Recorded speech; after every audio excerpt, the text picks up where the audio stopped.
All right, good afternoon, everybody. Steve Kornacki here at the big board. The countdown continues. Now you can see it right there, 6 days away, inside of 1 week to go now until Election Day 2018. And, of course, this is 218, we call it. Our daily look at the numbers, at the maps, at the trends, at everything that is going on as we head in to Election Day and we find out which party is going to get to 218, is going to get to a majority in the U.S. House. Are Republicans going to hang on to it? They've controlled the House since 2010, or are Democrats going to flip it? Of course, the magic number that every Democrat is thinking about is they need a net gain of 23 seats in the House. If they can get a net, remember, because they're probably going to lose a couple, they need a net gain of 23, and that would give them control of the House. We've been looking at Trump's approval rating. We've been looking at the generic ballot. We've been looking at all sorts of big picture indicators. What we thought we would do today is take a closer look inside that race for the House. We got our big board here that hopefully is going to cooperate, and we thought we would show you. You know, you hear all the time, if you listen to the folks who do these forecasts for a living, who are looking out there at the battle for the House, they're saying the Democrats are favored. They're saying the Democrats are in a pretty good position to get the House next Tuesday. Of course, they're quick to say that's not guaranteed. Doesn't mean it's going to happen. Everybody remembers in 2016, Hillary Clinton looked like she was in a pretty good position to win the White House. Didn't mean it was actually going to happen because there was that narrower set of possibilities that existed for Donald Trump. And then guess what? On election night, he hit every single one of them in just the right order, and it got him into the White House. And here we are 2 years later at the Trump midterm. So with that in mind, we thought we would show you, just take a closer look inside these races. Why is it that there's this consensus out there that the Democrats are favored to take back the House? So take a look at this. Let me make sure I do this right. This is the current balance of power right now. You notice a little bit of gray somewhere. There are a few vacant seats right now. But again, basically, Democrats need to flip a net total of 23 of these red seats, and that would get them there. So let's take a look inside the House right now. We've split this up. That's the wrong one. We've split this up a couple different ways. A couple different ways of looking at these districts. Yeah, it's a little tough on the screen. You got the white background, the yellow. But what you see right here, one, this is the southwest corner of Pennsylvania. Remember, they just redid the districts in Pennsylvania this year. So because of that, there have been a lot of changes to the competitiveness within it. What it means is there's this district right here. There's really no incumbent running it. They now call it the 14th district. This is essentially going to be a Republican pickup. It's technically going to be, this is technically a Democratic district right now. It will be a Republican pickup. In the 8th district of Minnesota, you see up here in the Iron Range, these are two seats that are Democratic-held seats right now that the Republicans look like they are in pretty good shape to pick up next week. And so what that means when we look at this magic number is 23, sorry about that, 23 really is about 25. The Democrats then, when you factor this in, need 25. So again, why are the Democrats favored? It's because of what happens next. So the next two steps are this. First of all, the most vulnerable Republicans. We just showed you two Democratic seats that are at grave risk for the party, for the Democrats of losing. Now, what about the flip side for Republicans? And you see a lot more districts start to pop up. Let's zoom in here and take a look just around sort of the Philadelphia, New York area. For example, if you looked in, this is the 11th district of New Jersey right here. If you took a look right there, there was a poll in this district just last week. The Democrat, Mikey Sherrill, again, I'm sorry, this number is not working well.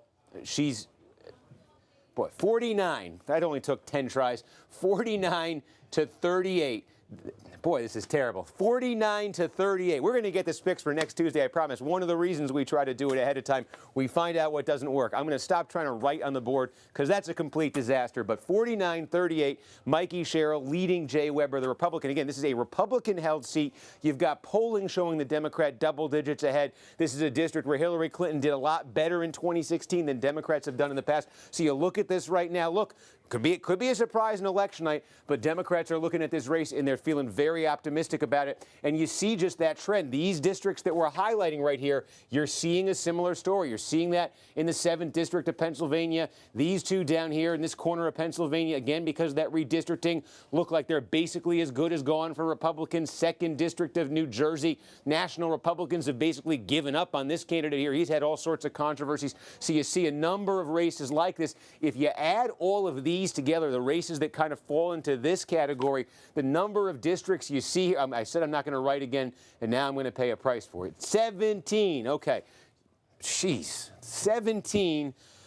Sorry about that. 17 is the number of Republican seats that look like they are very close to falling right now. So, again, if it's 25, when you add in those two Dems that look vulnerable, you could quickly, if you're Democrats, just if you take care of business in these seats, you could quickly get that magic number inside of 10. And then you go to the next level. And these are the additional Republican targets, additional Democratic targets. And you see, this is why Democrats are really favored to take the House, because if they take care of business in the places where they've established clear leads in polling right now, where even Republicans maybe have given up financially, walked away from their candidates, those sorts of things, if Democrats just take care of business in those districts, it opens up this next tier of races. We've got 50 of them right here on the screen. These are Republican-held seats where Democrats, it looks like, at least have a chance. What do I mean by, at least have a chance? Take a look, for instance, like the 2nd District of Kansas right here. They just finished a poll here the other day. The Democrat Paul Davis was ahead by 2 points in this poll, 41%, 41 to 39%. Take a look like the 3rd District of Iowa. They just finished a poll. The New York Times Siena did it the other day. This one was 43-41 for the Democratic challenger. So, Democrats winning in some of the polls in these districts. Close margin. Doesn't mean they're going to win it, but certainly these are winnable. There was a poll down here in the 2nd District of New Mexico. It was tied. It basically means if the Democrats take care of business in the places where they're strongly favored right now, those Republican-held seats where they're strongly favored, they just got to win, probably about a quarter, maybe even less, about a quarter of these 50 or so districts that we're showing you right here, Republican-held seats where the Democrats have at least a chance of winning in a lot of these districts here. So that doesn't mean they're going to get it done, because if Republicans, if every break goes the Republicans' way, if there's a last-minute surge nationally, a point or two in the Republicans' direction, if Republicans just sort of get lucky in a lot of these districts and the Democrats just fall short in one after another, then who knows? Maybe the Republicans keep the Democrats from making those inroads and the Republicans hang on to the House. But there's just so many different possibilities on this map. That's why when everybody kind of adds those possibilities together and they say the Democrats are likely to take the House. Well, the way I look at it is I think there's sort of a range of possibilities we're looking at here. If right now the Democrats are 23 seats short, a very good night for Republicans, a great night for Republicans, a night that Republicans across the country would be celebrating, would leave them with a majority probably of somewhere around 5 seats in the House. The consensus even among Republicans is they're going to lose seats. They're going to lose a significant number. If they were to emerge from this with a 5-seat majority, I'm going to pretend to write because I don't dare try to use that again. If they were to emerge with a 5-seat majority, they'd be rejoicing. So that's sort of the extreme Republican, good for Republicans end of this. The other end of the range of possibilities, though, is if all of these or the most of these start breaking Democrats' way, then the other end where Democrats would say not just a good night, but just a fantastic once-in-a-lifetime night, there could be like a 50-seat gain for Democrats at the other end of that. So I think that's the range. There's much more on the Democratic side than there is on the Republican side. But there is a scenario. There is a scenario still where Republicans do hang on to the House, and certainly, as we've talked about, they are favored to hang on to the Senate, and they could also add significantly, potentially, to their Senate majority. So there is that scenario. And again, you don't want to dwell too much on the past. You don't want to live your life looking in the rearview mirror, but you look at the odds for Democrats in the House right now, and you think right back to where we were about a week out in 2016, and you say, boy, the Democrats look about as likely to take the House now as Hillary Clinton looked to take the presidency in 2016. Doesn't always happen, but maybe for Democrats, maybe it will happen this time 2 years later. Maybe they will get what they're hoping for there. So again, we always we say every day here we are try to go through the numbers, and then we're joined by a guest who is looking at all of this, taking all this in and trying to make sense of it. A smart guest every day, sometimes from the left, sometimes from the right, sometimes from the middle. Today, who is it we have with us? USA Today Washington Bureau Chief Susan Page. She has been covering this campaign. And Susan, I guess I'll just sort of start with a big picture question about what you make of this race a week out. We've had, in 2014, it ended up being pretty much a wave election. Republicans got the Senate. They added to their House majority was the biggest since 1928 after that election. 2010 was a big wave election midterm. 2006 was a wave midterm for Democrats. Does this feel like one of those, or does it feel a little more complicated a week out? Well, this is definitely a complicated political landscape, but Democrats certainly believe they are going to have a wave election. And I think that some Democrats would argue if they flip 30 seats, that represents a wave. That's a lot of seats in a world in which you've got a lot of gerrymandered seats. It means they pick up a lot of seats in territory that has been Republican. A couple of things strike me about this midterm election compared to previous ones. One is how energized both sides are at this point. You know, we've never had a modern midterm election where turnout hit 50%. 4 years ago, the last midterm election, turnout was below 38%. It was, I think, about 36%. I think it is entirely possible that we'll hit 50% because both sides see the stakes of this election as being so serious, as being almost apocalyptic. You talk to people on either side, they see really the future of the nation at stake. The other thing that I think has been unusual about this election is it's like two Americas are voting. The Senate America is being fought out in red states. The House America is being fought out in suburban districts. Those are very different kinds of electorates, and I think that helps explain why we think the results on those two sides may be so different. And how would that look, right? Because that would be the unusual thing, too. If the Republicans are able to claim the next day, and obviously you know Trump would be focusing on the Senate side. If Republicans gain in the Senate and lose control of the House, I imagine the Trump spin would be, this is historic. Look at what we fought off, and we still managed to gain seats in one of them. Democrats, it'd be the complete opposite. They'd be talking only about the House. What would that look like politically in terms of, is there a clear winner there? Well, I think Democrats would be the clear winner if they managed to get control of one House of Congress, because that means so much. You know, if Republicans held on to the House by a single seat, that means they still are chair the committees. They still control the investigations. They still control the issuing of subpoenas. I mean, in this case, the swing of two votes, who has control, makes such a huge difference, especially in a world in which Democrats have been really dealt out of power for the past 2 years.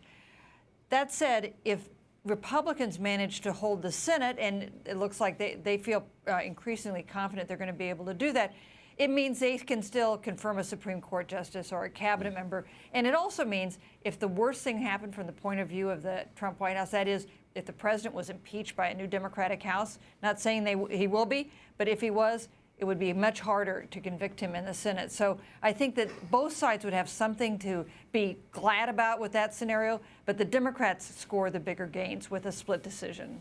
I'm curious, too, we can put this up on the screen, the average approval rating right now for the president. We've been tracking this number. I think right now, well, it says I believe he's at 44 right now in today's average poll. And there's a big difference there because 40, Republicans say, oh boy, House is probably gone if Trump's sitting at 40%. But if he's in the mid-40s, they think maybe there's a fighting chance. I believe the number actually is 44 that he's at today. What is your sense in terms of the Kavanaugh effect? Is that what brought him back to the mid-40s? Do you think it might be starting to trend back the other way after his reaction to the package bombs and Pittsburgh over the weekend?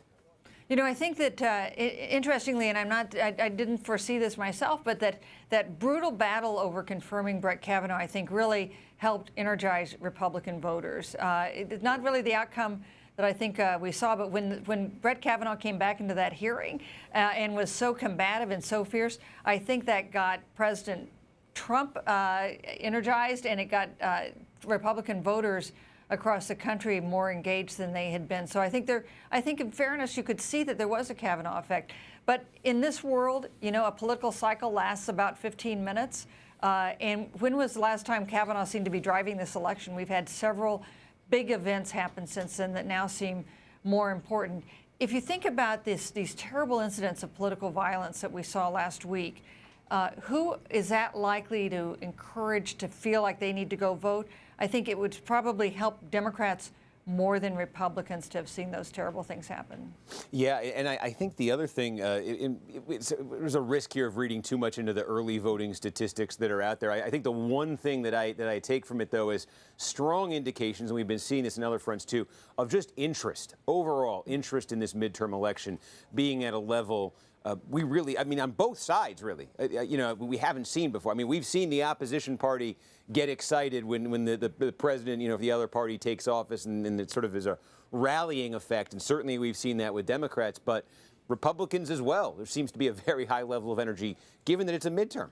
Yeah, given it's a midterm, and also given that the economy is doing well. You know, one of the things that tends to hold down turnout and interest in elections is if things are going well, people feel like maybe it's not so important to vote. I'm happy with the status quo. We have historically low unemployment. We have 3% growth over the last 12 months. We have we have high consumer confidence. And yet we also have people not only engaged in the election, but mad about it. I mean, the tone of this election is a surprise to me. No, this is not an aspirational morning in America kind of election. This is an election which both sides are warning of cataclysmic repercussions if the other side prevails.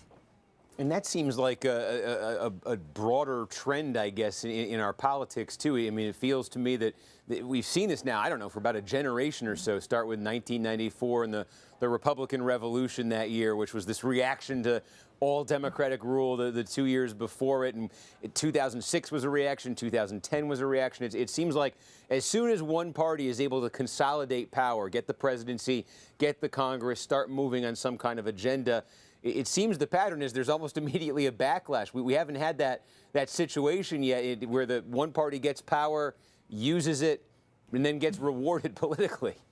Well, we have had a couple two-term presidents, and that is how parties get rewarded in a way. President Obama was a two-term president on the Democratic side, George W. Bush on the Republican side. But it is true that we have an inflamed political situation now. And I agree that some of that might date back to 1994. I know that you've written about the origins of this in your incredibly wise new book, which everyone should buy, that talks about kind of how we got into this place. Well, I didn't ask you to say that, but I will put the check in the mail. Thank you for the plug there, Susan.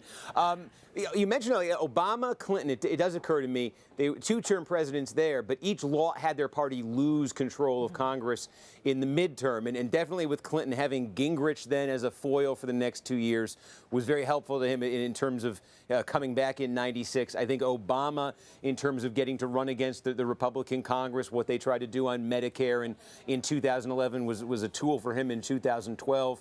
I mean, is there an argument there in terms of Donald Trump that politically, if he has Democrats in control of Congress, that gives him a foil in the way past presidents have? You know, I actually interviewed President Trump last week on Air Force One as he was going to Houston for one of his campaign rallies. And we talked about what it would mean if Democrats won the House. And he said something interesting, which is that he actually thought he could do business with a Democratic-controlled House. He didn't predict that was going to happen.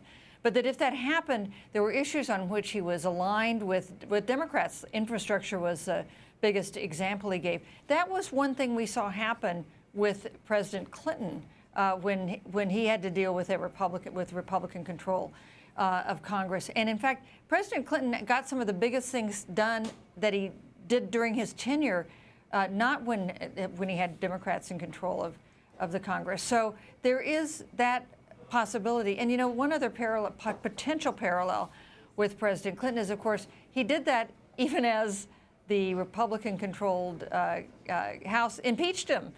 So it is possible to have kind of unexpected repercussions for a change of power.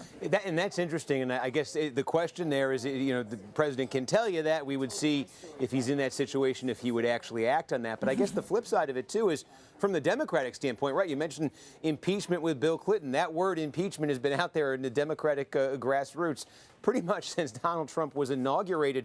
Do you have a sense what the attitude of whether it's a Nancy Pelosi or another Democrat, what the attitude of Democratic leadership in a Democratic House would be towards this president? I think that the Democratic leadership thinks impeachment is a very perilous course for Democrats to go on. And, you know, if Democrats seize control of the House, they'll have done that by winning over some districts that aren't solidly Democratic districts. They'll have done it by winning over swing districts and even districts that are Republican-leaning. When you talk to voters about what they care about, and this is certainly something that was true of the Clinton experience with impeachment, they care more about their own lives than they care about impeaching the president, as a rule. A lot of energy behind the idea of impeachment with the most liberal voices in the Democratic Party. But as Republicans can tell you from the Clinton experience, it is not necessarily winning politically. And I remember the 1998 midterm, which was an impeachment midterm. You know, that was at the point that Republicans were considering debating impeaching President Clinton. President Clinton actually gained ground in that election, historical anomaly. And but at that point, he believed that the House would not impeach him because the message was so clear from voters. Of course, the House did go ahead and impeach him, but the Senate did not convict. And a final thought here, looking, I guess we can look a little bit past next Tuesday in this sense. You always, you know, one election ends, the next one begins. So 2018 will end and 2020 will begin immediately if it hasn't already begun. I do wonder, though, if it is a big night for Democrats, if they get the House, if they get a solid margin there, if the Senate maybe isn't even as bad for them as it maybe looks right now. Do you think that'll have an effect psychologically on some of these Democrats looking to run in 2020? It'll embolden even more of them to step forward and say, yeah, the water's very warm, let's do this? Hard to imagine more Democrats being emboldened to run, since every Democrat seems to be running for president these days. Think of the flip side. What if Democrats do not win control of the House? That would be, I think, quite a serious turn of events for Democrats. I don't know quite what happens to the party if, given their high expectations, they're going to win control of the House, if they fail to do so. If they do have a good night, though, yes, I think a lot of Democrats think that President Trump will be, as a candidate they would like to be facing for when he runs for re-election in 2020. Right. Yeah. That might be the better question. Is there some kind of reassessment of the political mood if the night doesn't go well for Democrats? But yeah, I kind of think in my mind if it is a big night for them, you get your first announcement of candidacy like the next afternoon or something. Somebody wants to jump and take advantage of that news cycle. Susan Page, thank you for taking a few minutes being with us today. Appreciate it. Thank you, Steve. All right, and thank you for watching at home. Again, that countdown inside of a week now, 6 days and counting until Election Day 2018. And as we just said, until the start of 2020. So we'll be right back here tomorrow to continue the countdown, to look ahead to Election Day next Tuesday, noon Eastern, right here tomorrow. Please be right here with us.